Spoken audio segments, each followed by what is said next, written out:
Fala pessoal, vamos começar agora mais um MatrizCast, o seu podcast de educação. Hoje finalmente a gente vai falar sobre jornalismo, comunicação. Pela primeira vez a gente trouxe essa carreira tão incrível aqui. E para falar hoje conosco, a gente tem a Laura Capanema, ela que é gerente de podcast na Deezer, jornalista e produtora. E vai contar um pouco pra gente o que mudou um pouco nessa profissão de jornalismo. Vamos falar sobre podcast, sobre essas mudanças que a gente vê na comunicação e as novas tendências que a gente tem para você, que também sonha ser jornalista, que gosta de comunicação e que tá super empolgado. Eu já tô aqui com o meu caderninho para anotar. Então seja muito bem-vinda, Laura, é um prazer recebê-la aqui. Obrigada, prazer é meu, obrigada aí pelo convite. Muito bom, vai ser eu estou aqui querendo, eu gosto muito de podcast, né? Hoje você trabalha com podcast, eu vou ter quase que uma consultoria gratuita, né? Confesso que não a convidei, né, com essa segunda intenção, mas eu vou aproveitar, né, para aprender um pouco. Afinal, a construção desse próprio podcast, Laura, ela vem mudando durante os episódios, durante os dias. Eu comecei num formato, depois eu fui descobrindo como era melhor se comunicar. Tem um episódio aqui, inclusive, que ainda não assistiu, que é com o Leandro, era um personal trainer, ele é meu primo. E ele falou assim, ô Fábio, o seu podcast, qual que você tá agora? Eu falei, acho que era 38. Ele falou, 38 é melhor ou pior do que o primeiro? Eu falei, muito melhor. Né? E agora eu quero voltar para ele porque é um desenvolvimento, né? A gente vai treinando, a gente vai aprendendo e descobrindo, né, essas novas tendências, como se comunicar. É quase que uma faculdade, né, na prática aqui que a gente vai aprendendo como realmente ter essa dinâmica com as nossas entrevistas. Então, Laura, primeiro se apresenta um pouco pra gente, conta um pouco sobre a sua trajetória e como foi a sua escolha pelo jornalismo, né? A gente tem vários exemplos aqui de pessoas que foram apaixonadas desde o começo, pessoas que se descobriram no meio da carreira, se descobriram em algum momento. Como é que foi a sua trajetória da Laura até se tornar a jornalista que está aqui falando com a gente hoje?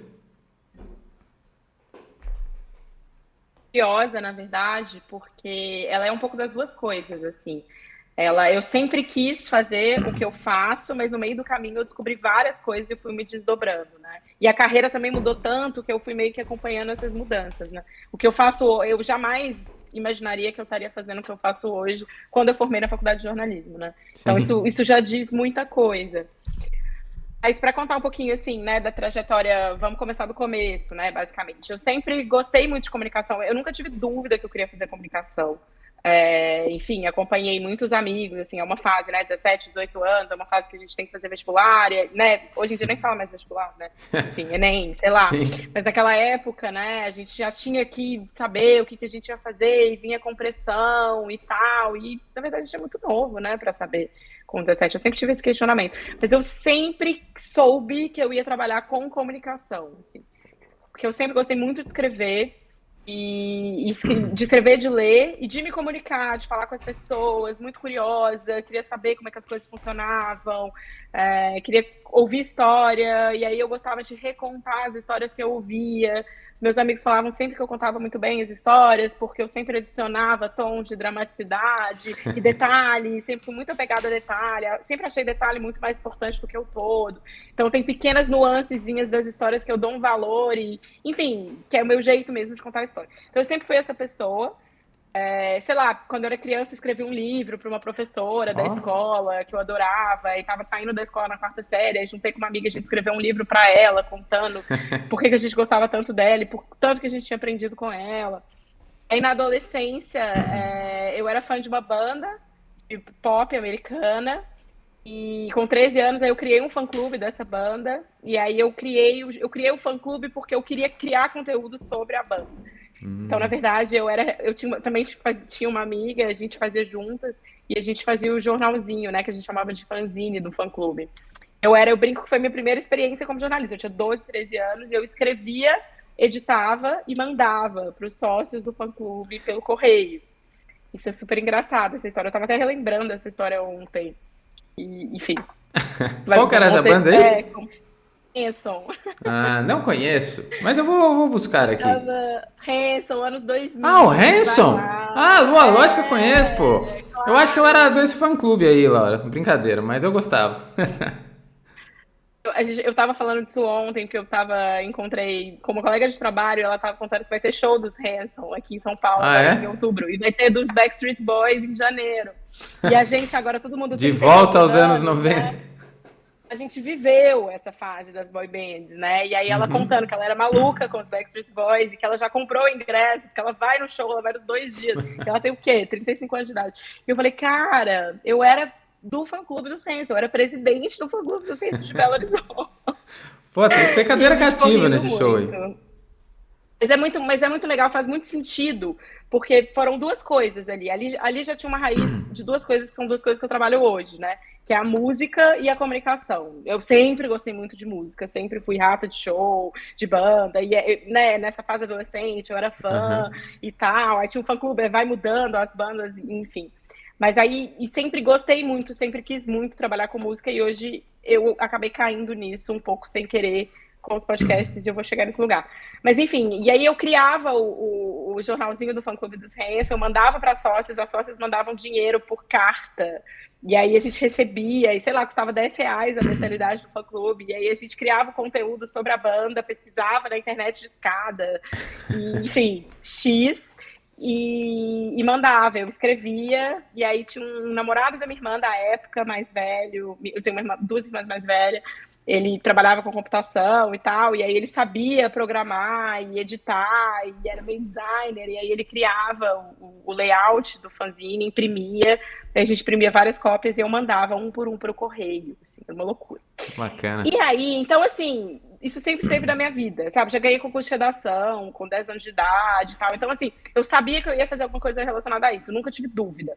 Mas eu não queria fazer jornalismo puro, exatamente porque eu não sabia se eu queria trabalhar só em jornal ou revista. Eu gostava de televisão, eu gostava de produção de programa de TV, sabe? Eu tinha essas coisas, eu ficava, assistia muito, pirava na MTV e tal, tinha curiosidade, queria trabalhar na MTV, mas também queria trabalhar nas revistas da Editora Abril. Então eu gostava de comunicação como um todo, assim. MTV era o top do top nessa época, né? Eu adorava MTV. Nossa, imagina. Hoje eu trabalho com várias pessoas que trabalharam na MTV, e aí eu fico falando, nossa, era meu sonho dourado. E aí eles contam os podres, né? Assim, das Sempre dificuldades tem. imensas que eram trabalhar na MTV.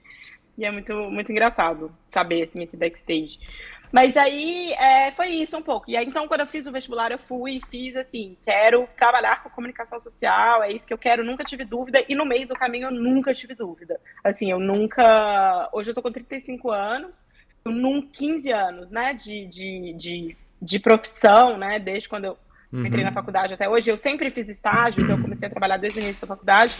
Mas assim, eu nunca quis mudar de área, sabe? Eu tenho até vontade de fazer outras coisas, assim, me interesso para algumas outras coisas, mas assim, me interesso um pouco por design, já tive vontade de trabalhar com moda, mas nunca quis trocar. Então, assim, eu sou Entendi. realmente muito realizada, identificada, e eu acho que eu nem sei fazer mais nada mesmo, então eu vou ficar nesse lugar mesmo. E isso é uma questão, porque é uma área, o jornalismo em si e a comunicação social, em geral, é uma área que tem pouca. O mercado é muito ruim, né? E paga-se muito mal. Enfim, você tem poucos lugares clássicos, né? Pelo menos na época, 20 anos, 15 anos atrás, eram poucos lugares que a gente se imaginava trabalhando. Você tinha os principais jornais, Sim. enfim, os grandes jornais, cada estado tem os seus, mas também os grandes jornais do Brasil. Você tinha televisão, então você tinha Globo, Band, Record, SBT, rádio, as estações de rádio, e você não tinha mais nada, era isso, né? E aí, com o crescimento da internet, começou a aparecer mais um monte de jornal, revista, né? Na verdade, Aham. as revistas e TV e rádio. Então era meio isso, ou você ia para um, ou ia para outro, ou ia para outro, ou ia para outro. E tinha assessoria de imprensa, que era a parte mais negada do jornalismo em si, que ninguém entrava falando que queria ser assessor de imprensa, e depois acabava virando todo mundo assessor de imprensa, porque poucos iam para a TV, poucos iam para o jornal, porque não tem vaga para todo mundo. E assessoria de imprensa é uma área que ganha-se melhor, mas é uma área que menos gente quer fazer. Que também tem muita coisa legal, eu também trabalhei com isso um tempo, enfim. Mas era meio que o lado B, assim, da comunicação, né?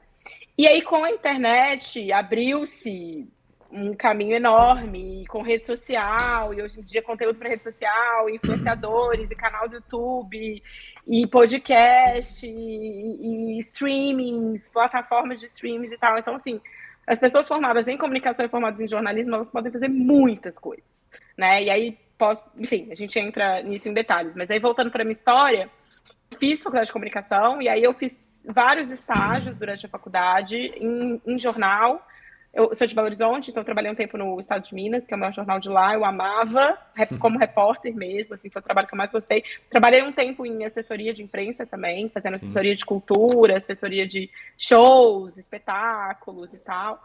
E gostava, mas sempre queria ser repórter, assim, eu gostava de descobrir as coisas, de entrevistar as pessoas, de ouvir o que as pessoas tinham a dizer, de investigar, sempre fui mais para esse lado. E escrever, né? E Sim. recontar a história que eu estava descobrindo. E aí eu vim para São Paulo, logo depois que eu formei, eu passei naquele curso Abril de jornalismo, que era super famoso na época, ele não existe mais, e ele era meu sonho, assim, desde que eu entrei na faculdade, eu já conheci algumas pessoas que tinham feito, e era um curso que você vinha, todo mês eles faziam uma seleção, com formandos em comunicação e em jornalismo do Brasil inteiro, selecionavam umas 30 pessoas, e essas 30 pessoas vinham para São Paulo, passavam 5 semanas na Editora Abril, fazendo um curso, e aí no final do curso tinha que apresentar um trabalho final, que era geralmente ligado às revistas da Editora Abril, Veja, Capricho, Super Interessante, Guia Quatro Rodas, Viagem e Turismo, Placar, enfim, todas as grandes, né, do Brasil, Bacana. saudades. E a gente apresentava um projeto geralmente interligado a essas revistas, e alguns eram absorvidos pela Editora Abril. Era meio que um programa de trainee mesmo, caça-talentos. E era isso, eles faziam essa mega seleção no Brasil para pegar os melhores, né? Ou quem eles julgavam ser os melhores, porque essas seleções também são sempre, né? Enfim, nunca é, né? Sempre é, né? A gente não fazia uma prova específica, a gente tinha que escrever uma redação. E depois a gente fazia uma entrevista e eles selecionavam de acordo com os perfis que eles estavam buscando. Era meu sonho, e aí eu fiz e passei. E eu lembro, nossa, quando eu passei, foi assim, nossa, era tudo que eu queria, assim, eu desde o início da faculdade eu falava, eu vou fazer o curso Abril e vou para São Paulo. Eu não tinha na cabeça assim, quero mudar para São Paulo, ficar em São Paulo para sempre. Mas eu tinha na cabeça que eu ia ficar um tempo em São Paulo e talvez eu arrumasse emprego em São Paulo mesmo. Foi isso que aconteceu. E aí é engraçado que na minha redação do curso Abril, a gente tinha que contar quem é você, por que você foi fazer jornalismo e tal. E eu contei essa história do fã-clube dos Hanson, que eu, enfim, que eu criei o jornal, que eu era repórter e editora do jornal que eu mesma tinha criado e tal, e tal, e tal. E eu acho que essa história diz muita coisa, né? Porque é isso, assim, desde muito pequena ali, já pensando em comunicação, assim, formatar a comunicação. E aí eu fui fazer o curso Abril, e fiquei 5 semanas fazendo o curso Abril. Eu falo que o curso Abril mudou minha vida para sempre, porque fiz milhões de amigos e encontrei pessoas que eram muito parecidas comigo, pessoas do Brasil inteiro que tinham vindo para isso, né? De Salvador, do Rio Grande do Sul, de Recife, do Rio, de Minas também, tinham outros de BH e tal. A gente formou uma turma muito unida e logo depois a Abril contratou a grande maioria de nós, assim, era super caça-talentos, assim. E aí fomos morar juntos, fui morar com 2 amigas, enfim, todo mundo ficou, poucos voltaram, e foi uma época muito legal, que todo mundo trabalhava na Abril. Alguns eram fotógrafos, outros eram jornalistas, outros eram designers, outros eram videomakers, mas era todo mundo do mundo da comunicação. Sim. Eu era repórter mesmo de texto. Fiquei 4 anos lá, trabalhei na Viagem e Turismo, que é a revista de turismo, como repórter fixa, mas freelei para várias outras revistas da casa, freelei para Veja São Paulo, para Super Interessante, para Capricho, para Mundo Estranho, para Placar, enfim, foi muito legal, eu amava, e viajava muito a trabalho, então viajava para fazer matéria e tal, então tinha essa coisa de circular, eu sempre gostei muito de viajar, então eu conseguia unir as coisas. E no final, assim, quando eu entrei no curso Abril em 2011, né? Eu fiquei até 2015, eu fiquei 4 anos lá. No final, eu tava indo, já tava rolando aquela virada para o digital com bastante força, assim, que foi esse ano, 2014, 2015. Então, eles estavam começando a transportar as revistas para os iPads, que era uma época que acreditava-se muito no iPad, na versão do iPad das revistas, então a gente já estava fazendo para o digital, já tinha os sites que estavam crescendo, então a gente também já estava fazendo conteúdo para o site. Conteúdo para o site é diferente do conteúdo escrito para a revista, porque é outra coisa. E estavam se nascendo no Instagram. E eu fui uma das que ajudou a criar o Instagram da Viagem e Turismo, na época, junto com uma estagiária que estava lá, que foi a pessoa que criou, mas a gente criava esses conteúdos, ainda não tinham conteúdos em vídeo, ainda não tinha Reels, ainda não tinha nada, mas tinham as fotos estáticas com textos, né? E já tinha os Instagrams oficiais, e aí já começou aquela coisa, corrida de seguidores e tal. E a gente começou a pensar, olhar para a rede social quando fosse produzir conteúdo. Então, eu peguei bem essa virada, assim, que era uma virada que, imagina, você forma de jornalista. Quando eu formei, não existia rede social dessa maneira, né? Tinha, sei lá, Facebook e Orkut. Mas não tinha produção de conteúdo. Rede social era comunicação entre amigos, né? A rede social foi criada para isso, né? É muito Sim. louco a gente pensar o que virou, né? Ela foi criada para você manter relações, né? Você tem uma página que você. Quem são seus amigos? As pessoas que você pode conhecer virtualmente. Mas a rede social ela foi criada para relações sociais. E hoje é outra coisa, né? Sim. Hoje, a partir do momento que você tem marcas e empresas, influenciadores e pessoas vendendo anúncios e Virou um publi e criando ecossistema conteúdos, com é tudo muito ali louco. dentro. Muito louco, né? Pensar como mudou, assim.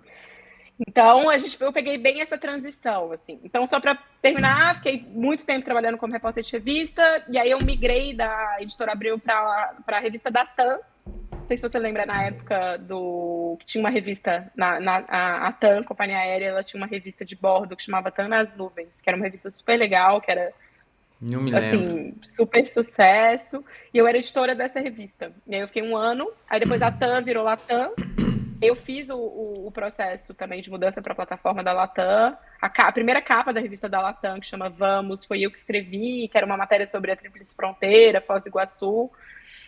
E fiquei lá um tempo. E aí também pegamos um pouco dessa virada para o digital, porque aí já tinha que começar a fazer vídeo. E aí a gente tinha que fazer uns vídeos de 3 minutos que passavam na televisãozinha do avião, que eram sempre para os destinos que a Latam levava. E aí eu comecei a fazer esses vídeos, porque eu viajava para fazer as matérias, e aí ia um videomaker comigo, e aí a gente tinha que captar imagens legais do destino, às vezes a gente tinha que falar, fazer algumas reportagens assim no vídeo. E eu peguei um pouco, então, já essa virada. E aí a gente já peguei o início do YouTube. Porque aí ela tinha um canal do YouTube, esses vídeos iam para o YouTube também, passavam no avião, iam para o YouTube e tal. Então eu já tinha que começar a pensar 360. Comecei a gostar muito de vídeo, comecei a gostar mais ainda de produção de vídeo, de ficar atrás das câmeras. Eu nunca gostei muito de ficar na frente da câmera, eu gostava mais da coisa de dirigir, de produzir, de pensar mesmo, Sim. criativamente. Tinha bastante vergonha de ficar na frente da câmera, mas enfim, nessa época eu ficava um pouco. E aí eu saí de lá para mudei completamente. Fui para o corporativo. Eu recebi uma proposta. Eu acho que se dependesse de mim, eu nunca teria procurado. Mas na época eu recebi uma proposta da Klabin, da empresa de papel. Sim. Eles estavam querendo uma pessoa que trabalhasse, uma pessoa de comunicação para coordenar a área de comunicação digital deles. Para coordenar as redes sociais, o Instagram. Eles estavam entrando no LinkedIn. Então, para coordenar a página do LinkedIn deles e os conteúdos para Instagram e LinkedIn especificamente. E os vídeos, eles tinham muitos vídeos institucionais, tinham muitos projetos amplos, paralelos, com todas as comunidades relacionadas às fábricas, vários projetos sociais. Então, assim, eles queriam fazer vídeos, precisava de alguém para coordenar essas produções de vídeo. E aí eu fui para lá, eles me fizeram uma proposta que era bem legal, assim, financeiramente, é outra coisa, né? Aí eu entendi o que era trabalho de redação, trabalho de agência e trabalho de empresona, né? Sim. É assim, muita gente faz essa virada para poder ganhar melhor, porque de fato é outro lugar, né? É outro tipo de investimento, é outro tipo de base salarial. E aí eu fiz essa virada pensando bem na minha carreira e também para poder conhecer o outro lado, né? E aí saí completamente da agência descolada, divertida e de viagens e fui parar na Faria Lima. Mudança boa essa daí. Virei Faria Limer, né? De repente, assim. Foi muito legal. Aí eu fiquei lá 1 ano e 8 meses. Foi muito legal, aprendi demais, demais. E foi bom porque foi meu primeiro cargo mais alto, assim, né? Porque eu era editora da revista, mas também era repórter e tal. Sim. E lá, de repente, eu tive uma estagiária que era minha. Eu comecei a ter equipe, assim, e comecei a coordenar equipes externas, né? Então, equipes produtoras, agências de publicidade e tal. Então, eu comecei a ser essa pessoa que passava o briefing, recebia, aprovava e tal. Então, eu comecei a trabalhar com várias frentes, assim, externas. Isso foi muito legal. Aprendi muito, assim, de gestão de pessoas e tal. E aprendi muito essa história de lidar mesmo, briefing, Sim. aprovação e passar suas ideias, entender, né? Eu era o cliente, né? Então, assim, o que é ser cliente?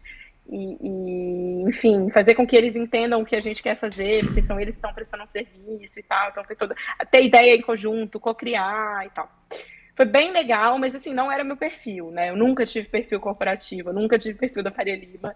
E até esse perfil, assim, de trabalhar 8 horas seguidas, né? Que na época era presencial, hoje não é mais, tudo mudou de novo. Nem existe mais a sede da Klabin aqui, eu fiquei sabendo recentemente, todo mundo remoto. Mas na época tinha que ir todos os dias e ficar sentada com a bunda na cadeira no prédio da Faria Lima, 8 horas por dia. Era uma coisa que eu não aguentava, assim, porque antes eu era repórter, viajava, estava sempre girando, rodando, às vezes quando tinha que escrever matéria mais pesada, escrevia de casa e tal. Então eu sempre, apesar de ter trabalhado presencial antes, era um presencial que era meio híbrido já, sabe? De repente eu caí num presencial que era muito presencial. E aquilo ali foi me matando aos poucos. Eu odiava ter que ir todos os dias pro escritório e tal. Aí eu comecei a entender que eu não queria. Eu comecei a procurar outros trabalhos, falei, bom, experimentei o corporativo, aprendi, gostei, foi legal, ganhei melhor, entendi como é que funciona, mas eu acho que minha galera é aquela de lá, sabe? E aí, como é que eu faço para voltar agora? Legal contar isso, porque para quem tá começando, né, pensar, sei lá, carreira é uma parada muito longa. Sim. Quando você tem 20 e poucos anos, é a fase de experimentar, né? Então, assim, vai testando, tem que testar. Eu acho que ter vários trabalhos é muito importante. Eu falo muito com a gente que está há 10 anos na mesma empresa ou há 15 anos fazendo a mesma coisa. Ok, se está feliz, confortável, beleza. Mas eu acho que ganha-se muito quando a gente testa. Testa modelos, testa formatos, testa outras formas de trabalhar. E a época de fazer isso é quando a gente é mais jovem, né? Assim, especificamente. Porque depois fica até mais difícil fazer a transição à medida que a gente vai crescendo, né? Sim, sim. Apesar de que acontece, né? Os nossos caminhos durante a trajetória, a gente até discute várias vezes isso daqui, a gente não necessariamente, quando a gente nunca recomeça do zero, né? Eu tive uma entrevista aqui com o Marcelo Nobre, ele falou assim, você nunca vai recomeçar do zero, porque toda a sua trajetória, ela construiu quem você é hoje. E quem você é hoje, que é uma pessoa capaz de tomar novas decisões, de ir novos caminhos, justamente por essa experiência, né? Eu acabei tive uma reunião hoje e uma das pautas que a gente falou é que a experiência de vida, eu sempre escuto isso, é uma coisa que não se compra, cada um tem a sua, né? Cada um vai construindo a sua. Mas exatamente por isso, para você acumular bagagem, que é tão legal você fazer essas mudanças, né? Mudar de trabalho. Cara, recebe proposta, recebe oportunidade, vai. Eu sempre falo, vai, se der ruim, depois você volta. Sabe? É bom testar. E é exatamente isso, você vai acumulando bagagem. Se um dia você quiser fazer uma mudança maior, você tem mais bagagem que você testou mais coisas. E talvez por ter testado mais coisas, você tem mais base para saber que você quer mudar, sabe? Sim. Então, eu acho para mim foi muito importante, assim, ter trabalhado em vários lugares e ter experimentado todos esses formatos mesmo do mercado de comunicação. E aí, quando eu saí da Klabin para ir para o Airbnb, porque como eu tinha trabalhado em revista de turismo muito tempo, né, tanto na Editora Abril quanto na revista Latam e depois Latam, o Airbnb estava procurando uma pessoa para fazer conteúdo digital na América Latina. Eles estavam com uma vaga aberta, eu apliquei para a vaga, fui para lá. Eu fui para lá em janeiro de 2018. Eu tava grávida, aí é uma história, né? Enfim, fiquei grávida no meio do processo seletivo, e aí, enfim, fiquei tensa, porque falei, e agora, como vai ser e tal, e acabou que deu tudo muito certo. Eu fui uma das primeiras mulheres a serem contratadas grávidas oficialmente no Brasil, sabe? O Airbnb mesmo já tinha contratado uma antes, mas foram essas empresas gringas que começaram trazendo essa pauta, assim, não via-se contratar mulher grávida antes, né? Eu, por exemplo, não conhecia nenhuma, eu nem achava que eles iam me contratar. Fui contratada, eu comecei a trabalhar grávida de 5 meses, foi bem legal isso, assim, virei uma ativista mesmo, de contrato de mães e tal, e enfim, que é super, né, que é uma outra pauta isso aí, mas quando a gente vai falar de igualdade de gênero no mercado de trabalho, a gente precisa contratar mães e grávidas e lactantes e etc. Sim. Mas isso é só um parêntese, né, da jornada. Mas fui pro Airbnb, então eu fui grávida de 5 meses, fiquei lá 4, depois eu tirei uma licença maternidade de 5 meses, depois eu voltei. Então, ao total, fiquei lá 2 anos e meio. E lá eu comecei a trabalhar um pouco mais com o que eu faço hoje, que é podcast. Lá eu fazia muito vídeo, veio essa herança do vídeo da revista da Latam, que eu consolidei um pouco na Klabin, no Airbnb, todas as campanhas que passavam na América Latina de vídeo, tanto feitas para rede social, quanto para televisão, eu fazia toda a produção desses vídeos, então contratava equipes locais e tal. Então eu trabalhava diretamente com o México, com a Argentina, com o Brasil, com o Caribe. Então, fui para Panamá, Costa Rica, Buenos Aires, Cidade do México, fui para todos esses lugares a trabalho Bacana. para fazer campanhas. Então, tinha que lidar com as equipes locais e tal. E aí, a experiência da Klabin contou muito, porque na Klabin eu tinha que lidar com várias produtoras, agências e tal. E aí, quando eu cheguei no Airbnb, foi um cenário muito parecido, só que de outros países, mas aí eu já tinha essa experiência de gestão e Sim. me deu, né, me deixou mais robusta, assim, para encarar a experiência lá. E aí tinha isso, então eu fazia muito conteúdo para redes sociais, muito conteúdo de políticas públicas também, ajudava nas campanhas de turismo dos locais onde o Airbnb queria ter, que tivesse mais abertura das prefeituras e tudo mais, a gente ajudava a produzindo campanhas de turismo, guias e etc. A gente fez bastante coisa legal no Brasil também, a gente fez um guia na Bahia, em Porto Seguro, em Trancoso, eu fui para lá, fiquei meio que morando lá um tempo, e a gente fez um guia de experiências também, porque o Airbnb, além de ter os imóveis, também vendia na época experiências, né? De Sim. turismo locais e tudo mais. Hoje em dia tem as experiências online, mas nem sei como é que tá isso agora lá, mas na época era uma aposta, assim. E aí foi isso, aí eu saí de lá na pandemia, em maio de 2020, aí, assim, né, de repente, os altos e baixos da carreira, né? Eu fui demitida em maio de 2020, no meio da pandemia, naquela época que fecharam todas as fronteiras e não sabia se iam abrir e o turismo acabou, né? Que foi uma época de terror para o turismo, enfim. Todas as pessoas que trabalhavam na área de turismo, né? A grande maioria ficou desempregada e todo mundo teve que se reinventar. Aham. Caiu em cima, né? Essa bola caiu em cima da gente, né? Esse piano caiu nas minhas costas também, porque eles fecharam toda a equipe de marketing e de produção de conteúdo mesmo na América Latina, além de outras áreas. Então, na época foi um layoff gigante, demitiram 25 pessoas e tal, ficou apenas algumas áreas que eram mais essenciais mesmo para manter a operação. E aí eu, de repente, no meio da pandemia, fiquei sem emprego. Eu amava meu emprego e tal, tinha feito toda essa mudança, tinha feito essa seleção enorme, tinha ido grávida, tinha passado. De repente, eu falei, cara, e agora? O que eu vou fazer? E aí, enfim. Aí falei, cara, vou pensar. Aí eu falei, cara, é uma oportunidade que eu tô tendo de pensar, né? Tava no meio da pandemia e falei, cara, o que que eu gostaria de voltar a fazer? Eu gostaria de voltar a escrever, gostaria de trabalhar com vídeo produção, mas eu gosto muito de podcast. Eu ouvi muito podcast na pandemia, no paralelo, assim, desses trabalhos. E principalmente quando eu tive filho. Eu ouvia muito podcast, porque início da fase do bebê, assim, a gente não consegue consumir conteúdo, né? Eu não conseguia ler nada e não conseguia ver muita televisão. Tava sempre com o bebê no colo, acoplado, no sling, dando de mamar, empurrando o carrinho e tal. Eu entendi que o podcast era uma forma de consumir conteúdo que cabia na minha rotina, porque eu Sim. precisava só de um fone de ouvido. E aí eu consegui, e eu descobri que tinha muita coisa legal sendo feita no Brasil, né? Era a época do anos dourados do Mamilos, do Braincast, de podcasts que eu amo até hoje, mas que na época eram eles, né? Que eles entraram na podosfera quando tudo era mato. E eu descobri os gringos também, os gringos de True Crime, o Serial, que, enfim, que mudou minha vida quando eu comecei a ouvir. E vários outros, o New York Times e tal, e era ótimo porque eu treinava meu inglês também, estava com o inglês meio ferrujado e tal, então eu descobri o podcast e falei, cara, podcast é tudo. Eu conseguia, então eu ficava muito tempo fazendo meu filho dormir, empurrando o carrinho, porque ele só dormia no carrinho à tarde, e aí eu colocava e ficava ouvindo podcast. Aí depois eu ia amamentar, às vezes colocava podcast. Aí, enfim, Era mais virei uma fácil. consumidora, virei uma consumidora maior de podcast. E eu falo isso até hoje com várias amigas que estão tendo filho agora, e ficam reclamando, eu não tenho tempo para fazer nada e tal. Eu falo, gente, podcast, bota o fone de ouvido e balança a criança. Dá pra ficar o dia todo ouvindo.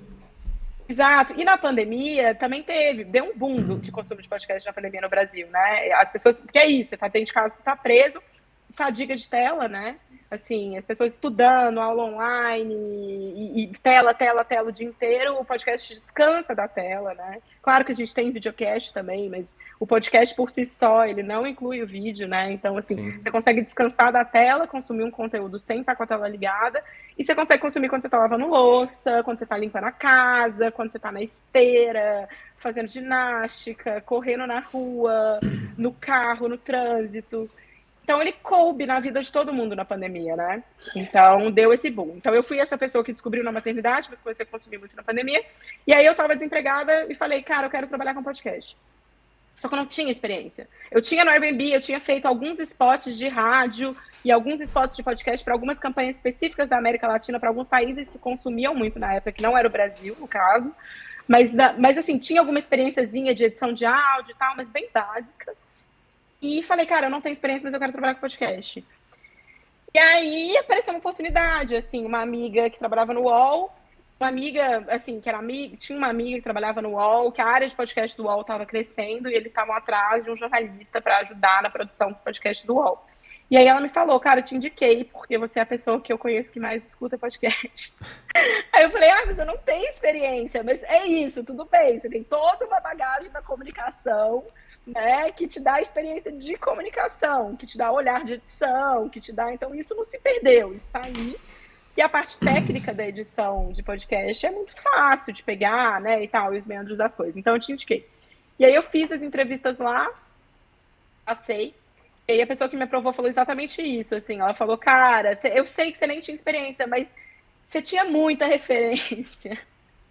Né? Porque na entrevista pergunta o que você escuta, o que você gosta e tal. Eu falei assim, eu precisava exatamente de uma pessoa que tivesse muita referência. Então eu acabei passando sem ter experiência. Entendi. Experiência prática, né?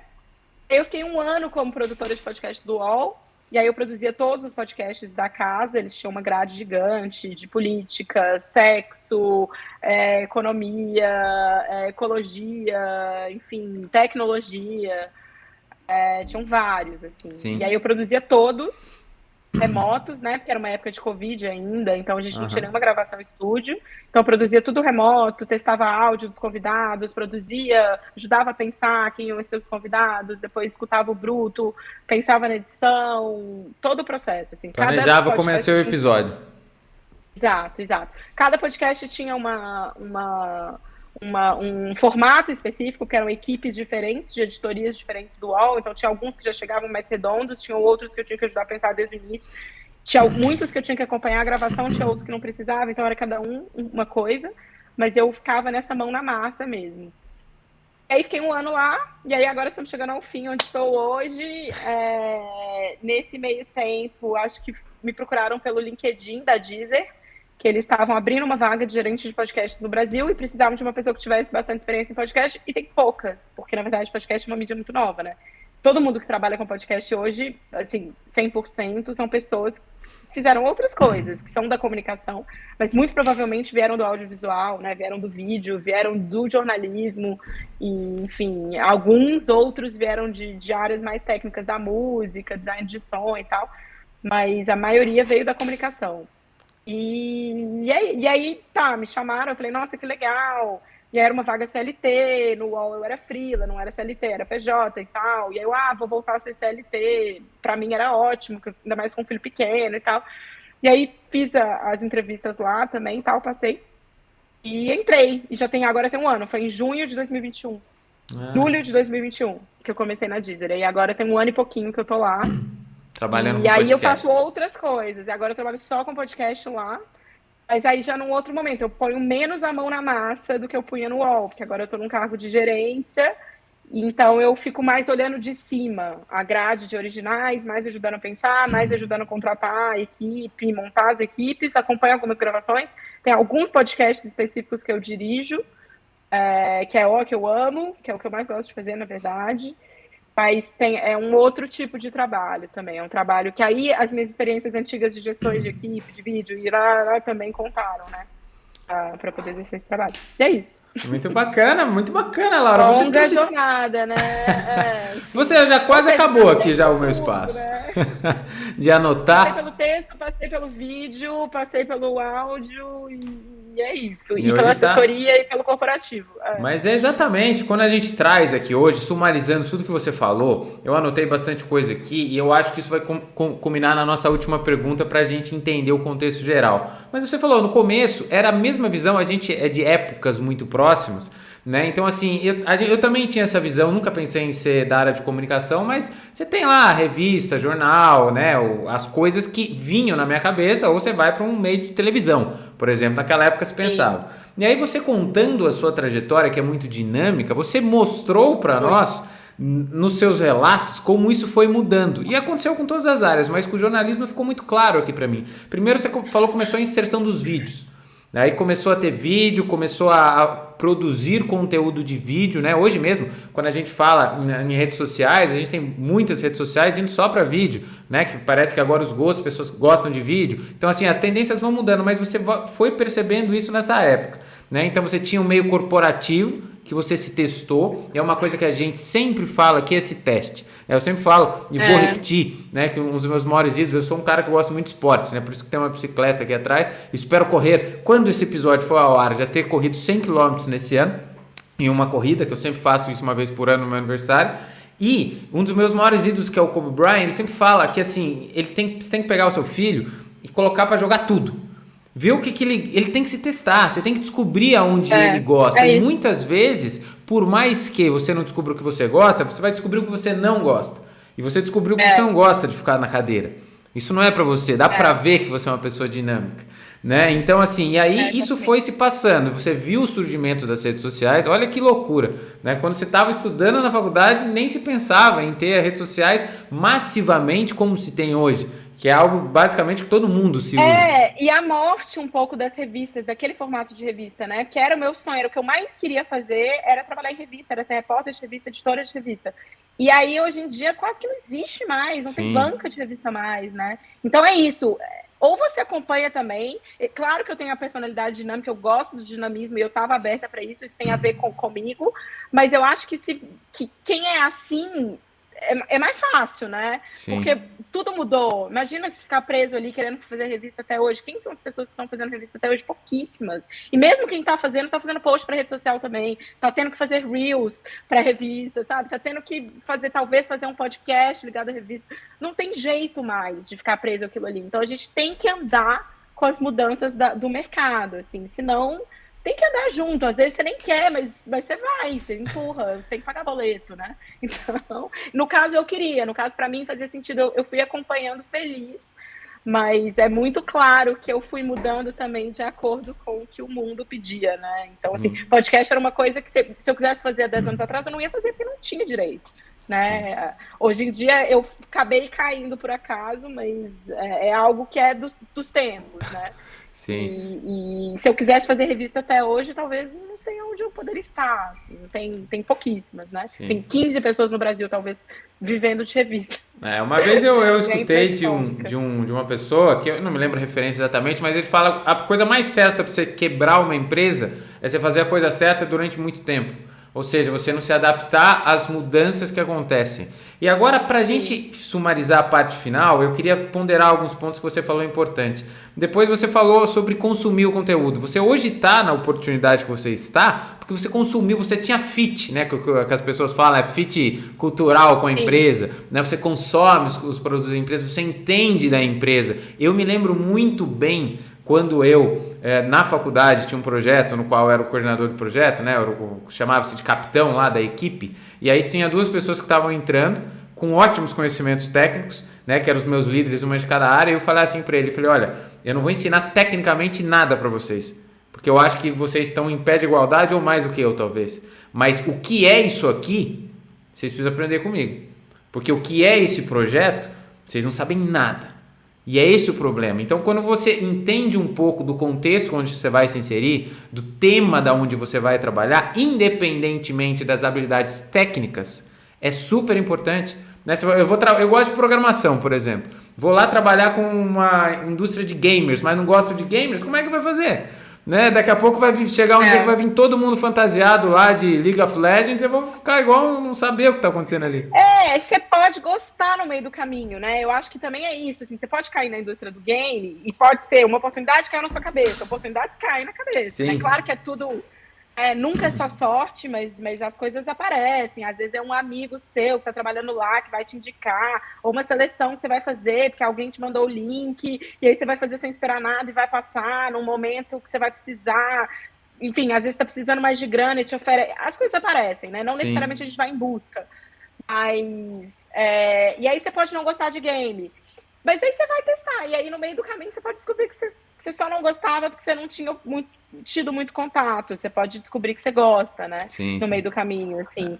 E aí você pode descobrir que você não gosta e sair dali e falar, isso não é pra mim, não faz sentido, porque eu não vou suportar ficar programando game por anos, porque eu simplesmente não consumo esse produto, né? É muito mais fácil quando a gente consome. Mas eu só tô falando isso pra dizer que às vezes a gente pode descobrir que a gente gosta no meio do caminho.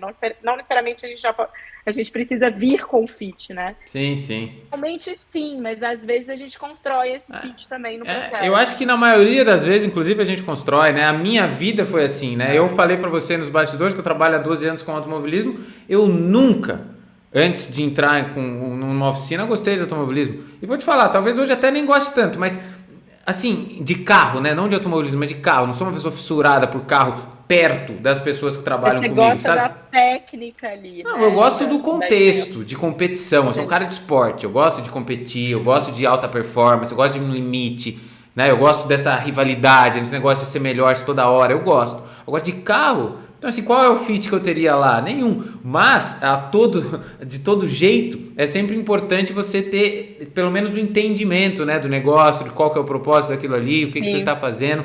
Então, aí eu vou para a sua última parte, que eu acho que foi uma dica muito importante, que é quando você falou que você no LinkedIn, você encontrou oportunidades, surgiu lá. Esta conexão minha e tua, ela parte do LinkedIn, né? Eu te busquei com uma palavra-chave, você apareceu numa lista, eu te convidei, você veio para cá, e aí volta no que você falou do curso da Abril. Sabe o que você fez no curso da Abril que eu anotei aqui? Networking. Né? Você conheceu pessoas, aquilo te abriu portas, você entrou numa comunidade. Né? Hoje em dia, os cursos, a maioria, você vai fazer uma pós, eu estou fazendo uma pós agora, eu não estou buscando diploma. Diploma para mim pouco importa da pós. Eu estou buscando ali os contatos, eu estou buscando ali me inserir num meio que eu não estou tão inserido. Sou uma pessoa inserida no meio do automobilismo, mas ali na questão de data science, por exemplo, que eu estou fazendo, por mais que eu conheça, eu não estou no meio de pessoas que trabalham com isso. Então, estar inserido nisso, para mim, é super importante. E é essas coisas que proporcionam as comunidades, assim como os podcasts. E aí mudar de trabalho, aí volta, né, na minha defesa da gente ir testando e mudando, se pudesse, ideia e tal. A gente constrói network, né? Por quantos mais lugares você passa, mais gente você conhece, mais as pessoas te conhecem, né? Essa coisa do LinkedIn é engraçada porque eu vivo falando que eu tenho muita preguiça de LinkedIn. A minha página lá, inclusive, está desatualizada. Outro dia alguém veio... Eu fui dar uma palestra num festival e aí eles pegaram a bio do LinkedIn para poder me apresentar. E aí, na hora que eu fui olhar, eu falei: não, gente, tá errado, tira isso aqui. Não, não é que tá errado, mas tipo assim, eu fiz tanta coisa depois já, tipo, troca. Ah, não, mas é o que tá no seu LinkedIn. Eu falei: cara, mas eu não atualizo tem 3 anos, enfim. Mas é isso, é uma ferramenta que, cara, muitas coisas aconteceram por ali. Mas o que eu falo, às vezes eu falo que eu tô com preguiça que eu nem atualizo, porque existe um networking que eu já tenho. Sim. Que eu não preciso tanto do LinkedIn, assim, sabe? Eu já tenho, eu construí ele real, assim, eu tenho um network muito precioso, uma rede muito legal, que eu construí ao longo de 15 anos trabalhando com isso, passando por todos esses lugares, né? Do vídeo, do podcast, do texto, do corporativo e tal. E todas essas pessoas são importantes. As pessoas do corporativo, da Faria Lima, que talvez não tivessem tanto a ver com o que eu faço hoje, tem cruzamentos incríveis com elas, assim, e vice-versa, sabe? Eu já indiquei pessoas de lá para trabalhos daqui, e vira e mexe, eu peguei uns freelas na época da pandemia com algumas pessoas de lá. Tá tudo interligado, sabe? Sim. Assim, e as pessoas da Abril, elas voltam na minha vida direto, assim, sempre. Assim, elas que aparecem, eu encontro super. Muito bacana. Eu também, toda a minha trajetória, foram pessoas que me ajudaram e isso é muito importante, que eu estava lá no lugar certo, conhecendo as pessoas, me envolvendo com isso. Isso é fundamental. Agora, Laura, muito obrigado, porque foi uma verdadeira aula aqui sobre jornalismo e como mudou essa profissão. Olha só, meus jovens e ouvintes, e todos que se apaixonam por jornalismo, eu ia falar automobilismo, mas é jornalismo, quanta coisa interessante. Hoje é uma profissão muito presente no digital, com vídeos, com podcasts, as portas se abriram muito, né? Você trouxe um universo de possibilidades aqui pra gente, que antes talvez eram menores, né? Mas essa globalização da comunicação, das informações, trouxe muitas possibilidades. Né? Então você que gosta de se comunicar, você tem um universo aí para explorar. Total, que talvez você vai ter que mesmo. explorar além da sua faculdade, além da sua formação, porque eu acho que hoje em dia tudo é assim para qualquer profissão. Você tem que buscar muito as experiências, os extra classe, as oportunidades, né? Você tem que ser protagonista da sua carreira, protagonista da sua educação e protagonista da sua carreira. A gente não pode terceirizar isso apenas para uma escola, para um professor, para um curso. A gente tem que buscar, né? E tudo que você falou aqui pra gente hoje são caminhos que a gente pode buscar. Quem se interessa por isso, eu tenho certeza que tirou um proveito muito grande. Eu gostaria de agradecer sua presença, Laura. Foi um prazer entrevistá-la aqui. Daria para fazer uns 4 horas de podcast aqui, mas a gente precisa ser mais rápido nesse momento. Mas eu gostei muito, eu aprendi demais. Estou aqui com o meu caderno cheio. Muito obrigado, viu, Laura? Deixa um recado final. Foi um prazer aqui. Muito obrigada, estou super às ordens. Se quiserem continuar o papo, quem tiver dúvida, quiser saber mais, estou lá no LinkedIn, vou atualizar, mas eu estou lá, eu vejo as mensagens, pode me escrever por lá.